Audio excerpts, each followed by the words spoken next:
విద్యార్థులకి bad news చెప్పింది విద్యాశాఖ. వచ్చే విద్యా సంవత్సరానికి సంబంధించిన అకాడమిక్ క్యాలెండర్లో సంప్రదాయ విధానానికి స్వస్తి చెప్పబోతోంది. కొన్ని దశాబ్దాలుగా కొనసాగుతున్న అనేక పద్ధతుల స్థానంలో కొత్త విధానాలు ప్రవేశపెడుతోంది. సెంట్రల్ బోర్డ్ స్కూల్ ఎడ్యుకేషన్ తరహాలో రాష్ట్ర విద్యా విధానాన్ని కూడా తయారు చేస్తోంది. దీని ప్రకారం ఇక విద్యార్థులకి ఒక్కపూట బడులు అనేవి ఉండవు. జూన్లో ప్రారంభించాల్సిన పై తరగతుల బోధనను ఈసారి సిబిఎస్ఈ స్కూళ్ల తరహాలో మార్చి 21 నుంచే ప్రారంభించేందుకు చర్యలు చేపట్టింది. అంటే వచ్చే ఏడాది సిలబస్ను సెలవులకు ముందే మొదలు పెడతారన్నమాట.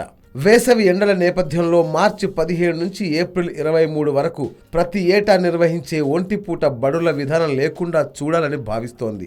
ఆయా తేదీల్లోనూ 2 పూటల బడులు నిర్వహించేలా కసరత్తు చేస్తోంది.